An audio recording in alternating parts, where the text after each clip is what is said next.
जय श्री राम, जय हनुमान। कैसे हो आप सब? हनुमान जी की कृपा आप सबके ऊपर बनी रहे। हनुमान बाबा आपकी हर मनोकामना पूरी करें। हनुमान जी को चिट्ठी लिखने से हुई मनोकामना पूरी। और ये मनोकामना किसी की भी पूरी हो सकती है। जो पूरे दिल से, श्रद्धा से, लगन से हनुमान जी को चिट्ठी लिखेंगे तो बहुत जल्दी आपको इसका पॉजिटिव रिजल्ट मिलता है। बहुत जल्दी आपको इसकी जो भी आपकी मनोकामना या समस्या है वो बहुत जल्द दूर कर देते हैं हनुमान बाबा। इसके लिए आपने कैसे लिखना है? किसी भी मंगलवार या शनिवार को आप ये चिट्ठी लिख सकते हो हनुमान जी बाबा को। इसके लिए आपको नहा धो के साफ सुथरे कपड़े पहन लेने। अपने घर के मंदिर में भी आप ये लिख सकते हो, और या फिर ऐसे अलग से चौकी लगा के, या फिर घर में मंदिर नहीं है तो किसी भी हनुमान मंदिर में जाके आप ये चिट्ठी लिख सकते हो। इसके लिए आपको रेड कलर का पेन और रेड कलर का पेज। रेड कलर का पेज है तो ठीक है, रेड नहीं है तो येलो, येलो नहीं है तो वाइट। इन तीनों कलरों में से जैसा भी आपके पास पेज हो वो पेज आपने ले लेना है। जोत वगैरह लगा लेनी है, प्रभु के लिए भोग वगैरह रख लेना है, सारा सामान। लेकिन उसी टाइम करना आपने जिस टाइम आप नहाए हो, चाहे सुबह के टाइम करो चाहे शाम के टाइम करो। सबसे ऊपर आपने लिखना है जय श्री राम, उसके बाद लिखना है ओम हनुमते नमः। ये हम चिट्ठी लिख रहे हैं हनुमान जी की तरफ से। हनुमान जी को आपकी कोई भी जो समस्या है उनके लिए लिख रहे हैं हम ये चिट्ठी। कि जैसे किसी के में कर्जा की समस्या हो सकती है, बच्चे नहीं हो रहे उस चीज़ की समस्या हो सकती है, आर्थिक तंगी हो सकती है, किसी भी चीज़ के लिए आप ये चिट्ठी लिख सकते हो। लाल रंग का पेन आपने ले लेना, नीला काला नहीं लेना, ये मैंने आपको पहले बता दिया। पेज भी रेड ले सकते हो, येलो ले सकते हो, सफ़ेद ले सकते हो। सबसे ऊपर जब ऐसे आपने लिख लिया कि जय श्री राम लिख लिया, ओम हनुमते नमः लिख लिया, उसके बाद आपने लिखना है राम नाम 108 बार। एक साइड को राम नाम लिख सकते हो, आप राम नाम लिख सकते हो, जय श्री राम लिख सकते हो, जो भी आपको ठीक लगे। और ये चिट्ठी आप किसी भी भगवान के नाम लिख सकते हो। ऐसा नहीं है कि आपने हनुमान जी के नाम ही लिख सकती हैं। आप राधा रानी के नाम लिख सकते हो, भोले बाबा के लिख सकते हो, खाटू श्याम के लिख सकते हो। जिस भी भगवान को आप मानते हो, जो भी आपके इष्ट हैं, उनको आप ये चिट्ठी लिख सकते हो।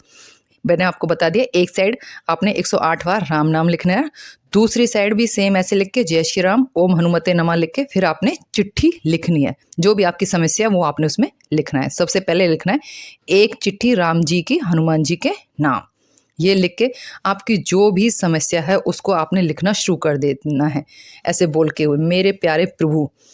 जो भी आपका नाम है, स्थान है, जो कुछ भी है, कि भाई मैं कुसुम, जैसे मेरा नाम कुसुम है तो मैं लिखूंगी मेरे प्यारे प्रभु मैं कुसुम, मेरी ये समस्या है कि भाई हमारे घर में पैसे की दिक्कत है तो आप इसको मतलब कि दूर करने में मेरी मदद करें। और जो भी आपकी समस्या कर्जा की है तो कर्जा की लिखें। बच्चे नहीं हो रहे तो भाई हमारी शादी को 8-10 साल हो गए हैं, हमारे बच्चे नहीं हो रहे हैं, प्रभु हमारी मदद करें, हमें आप ही का सहारा है।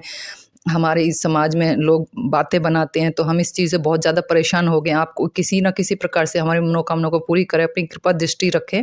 ऐसे करके आपने लिखने, मतलब कि जो भी आपकी समस्या है ना उसको दिल से प्रभु के साथ बोलो, आप कनेक्ट करो भगवान के साथ। जब आप कनेक्ट करोगे ना, दिल से दिल मिला के बात करोगे ना, मन से मन मिला के बात करोगे ना, जब आपकी समस्या सारी सॉल्व हो जाती है। आस्था और विश्वास इतना स्ट्रांग, इतना मजबूत होना चाहिए कि चिंता भक्त को नहीं भगवान को होनी चाहिए। जिस दिन आपके अंदर इतना आस्था होगी, प्रभु के प्रति इतना विश्वास हो गया ना, उस दिन आपकी कोई समस्या नहीं रहेगी। सारी समस्याओं का समाधान कर देंगे हनुमान बाबा।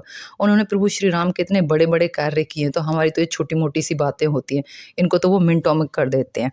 लेकिन मैंने आपको बता दिया, नॉनवेज वगैरह आपने नहीं खाना है, लाल कपड़े पहनने, लाल आसन पे बैठना, नहा धो के साफ सुथरे विचार रखने। देखो किसी का बुरा करने के लिए आपने ये चिट्ठी नहीं लिखनी है, अपनी अच्छाई के लिए लिखनी है। अपनी जो आपके जीवन में समस्या चल रही है उसका समाधान के लिए लिखना है।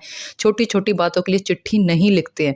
गर्लफ्रेंड रूठ गई है, बॉयफ्रेंड रूठ गया है, या फिर उसका बुरा हो जाए, वो मर जाए, ऐसे इन सब गलत चीज़ों के लिए ऐसा आपने नहीं लिखना। सिर्फ अच्छी चीज़ों के लिए लिखना होता है। लिख के ऐसे आपने हनुमान जी के पास रख देनी है, ऐसे फोल्ड करके। जो ऐसे आपने चिट्ठी लिख दी थी ना, उसको फोल्ड करके नीचे सबसे लास्ट में आपने ऐसे ज़रूर लिखना है कि धन्यवाद प्रभु।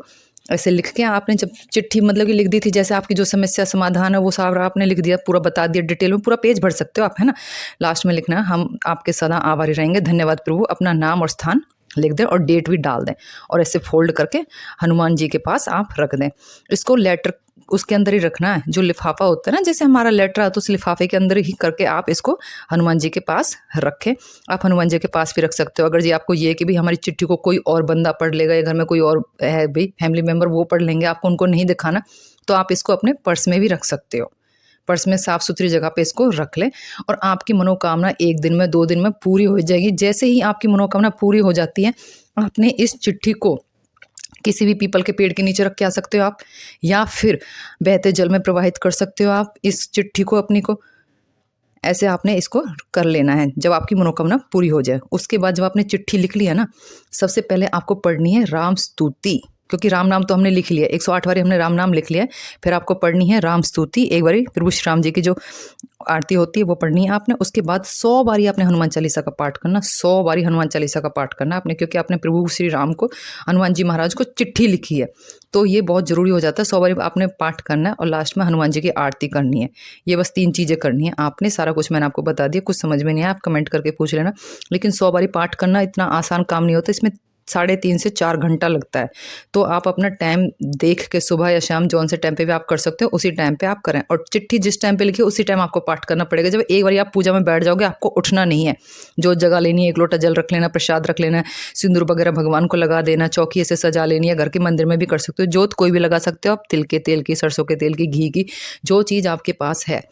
वीडियो में जो कुछ दिखाया जाता है वो ज़रूरी नहीं है सब कुछ आपके पास होए। आस्था सच्ची होनी चाहिए, दिल से प्रभु को पुकारो, वो सब की सब मनोकामना पूरी करते हैं। वो इतने कृपालु हैं, इतने दयालु हैं ना, बस पूछो ही मत। लास्ट में जब आपके नए पूरा चिट्ठी वगैरह ऐसे सब कुछ लिख लिया है ना, जब आप उसको लिफाफे में डाल के भगवान के पास रख रहे हो, तो उस पर पता आप ज़रूर ऐसे लिख देना, मेरे प्यारे हनुमान जी महाराज, और नीचे अपना नाम और एड्रेस लिख देना, जो भी आपका नाम है और वो जो नीचे आपका एड्रेस है वो लिख देना और इसको रख देना। और पूरी आस्था और विश्वास रखने कि हाँ प्रभु ने हमारी मनोकामना सुन ली, उन्होंने हमारी विनती सुन ली, उन्होंने हमारी मनोकामना पूरी कर दी। ये बहुत ज़्यादा असर करता है, बहुत ही प्रभावशाली उपाय है। जितने विश्वास के साथ आप करोगे ना उतनी जल्दी आपको रिजल्ट मिलेगा, क्योंकि प्रभु सबकी ज़रूरत सुनते हैं, सबकी मनोकामना पूरी करते हैं। ज़िंदगी में ऐसे ऐसे चमत्कार होते हैं ना जब हम भगवान से कनेक्ट करते हैं कि हमें खुद को नहीं यकीन हो पाता है। बस नियमों को पालन करें, नहा धो के साफ सुथरे कपड़े पहने, नॉन वेज एग वगैरह ये सारी चीज़ें आपने यूज़ नहीं करनी। किसी भी मंगलवार या शनिवार को आप ये कर सकते हो, कोई भी कर सकता है, मेल फीमेल, मैरिड अनमैरिड, बच्चा बड़ा बूढ़ा, कोई भी कर सकता है। किसी भी चीज़ के लिए, हेल्थ के लिए कर सकते हैं, आर्थिक स्थिति के लिए कर सकते हैं, कर्जा के लिए कर सकते हैं, आपके बच्चे नहीं हो रहे उन चीज़ों के लिए करना है। लेकिन छोटी छोटी चीज़ों के लिए आपने प्रभु को चिट्ठी नहीं लिखनी। जब हम किसी विकट परिस्थिति में होते हैं, बहुत बड़ी समस्या में होते हैं, जब हमें प्रभु को चिट्ठी लिखनी होती है, जब हम प्रभु को याद करते हैं और वो सबकी मदद करने के लिए आते हैं या किसी न किसी को भेज देते हैं। ऐसे ही हैं हमारे प्रभु, बहुत ही सरल स्वभाव के, बिल्कुल शांत। अगर कोई दिल से पुकारता है ना तो वो बस दिल से ही सुनते हैं उनकी और जल्द से जल्द उनकी मनोकामना पूरी कर देते हैं। बाबा को आपने ऐसे बोल देना, बाबा अनजाने में हमसे कोई गलती हो गई है ना, प्रभु प्लीज़ हमें माफ़ कर दें, हमारी ये समस्या है, इसका समाधान करें। होली वाले दिन हमने ये वीडियो बनाई हुई है।